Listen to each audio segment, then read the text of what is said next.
Hello, this is Richie from PlayStationCountry.com and we're back with another review. If you can give us a like and a subscribe, then we'll like and subscribe you as a human being, whatever that means.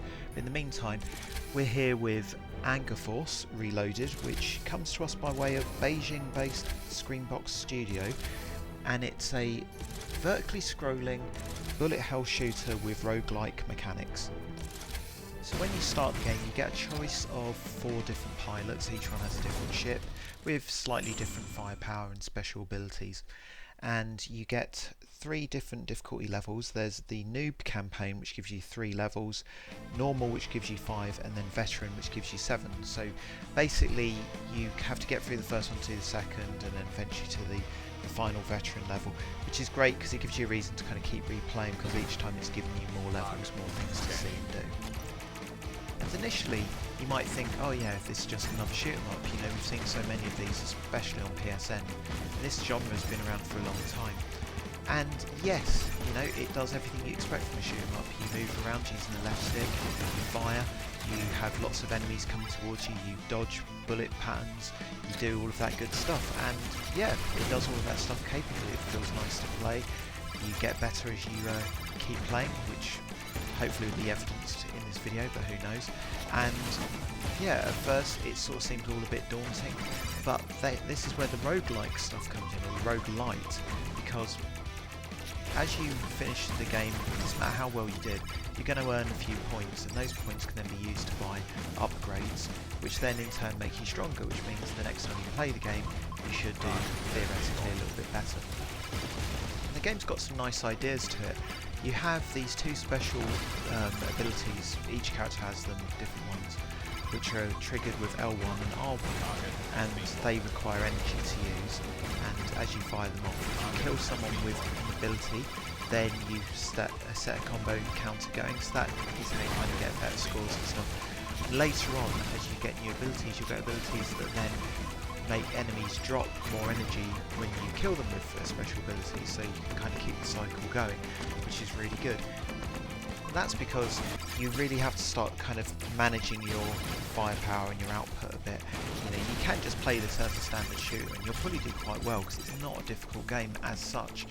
But if you want to kind of get some of those trickier trophies and beat the game in its hardest setting, then yeah, you're going to need to sort of just be a bit more careful about when to use those special abilities, when to use your bombs, and when to just use your rocket weapons.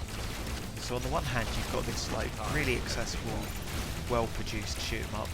The studio don't have a track record yet of doing anything, so it's really good to see a studio come out and do a really good shoot 'em up in that kind of cave sort of style of shoot 'em up, which if you don't know who they are, they're kind of the masters of the genre. So yeah, this is a really good game on that level, but then you get that roguelike stuff, which gives you a reason to keep playing, you know, because you want to see what the next ability does and what the next upgrade does, all of that good stuff. But that said, it doesn't do that stuff particularly great. There isn't like anything where you go, oh yeah, this is a game-changing ability, I'm going to be much better now. Everything's just kind of a subtle improvement, but even so, it's quite nice to have subtle improvements. Yeah, visually it all looks very nice and clear. It's got a really good sort of I don't know if you call it a steampunk kind of setting. It's not as steampunk as something like Jamestown, which is a really great game for the PS4, but it's still kind of got that on Earth kind of setting as opposed to being in space, which, you know, maybe makes things a little bit more interesting. You can see here that we're just checking through the upgrades, seeing what's there, so that gives you an idea of what you can sort of aspire to do with your ship later on. And so yes, the game gets all of the basics right. Everything that it's trying to do as a shoot 'em up and a roguelite, yeah, there's no real problems except for one. Actually 2. One is this giant loading screen, which, you know, this is unedited. This is what we had to sit through when we fired the game up, and there's plenty of them. And the other thing that's a little bit annoying is the fact that actually we managed to get to the end of the game in our first go, insofar as we beat the noob difficulty without any kind of trouble, then the normal difficulty, got all the way to the final boss on the veteran difficulty before finally running out of, you know, lives and continues.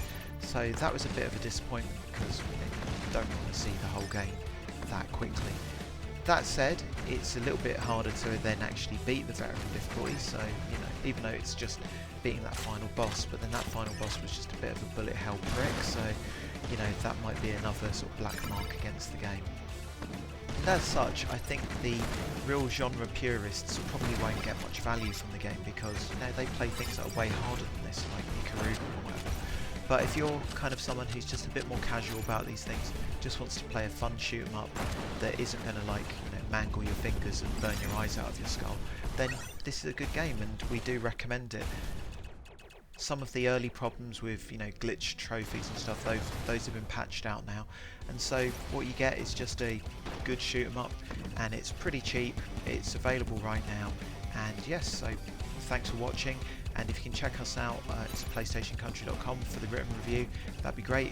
But mostly, if you can give us a like and a subscribe, then Bo said, we'll be your best friends literally forever. Thanks, bye bye.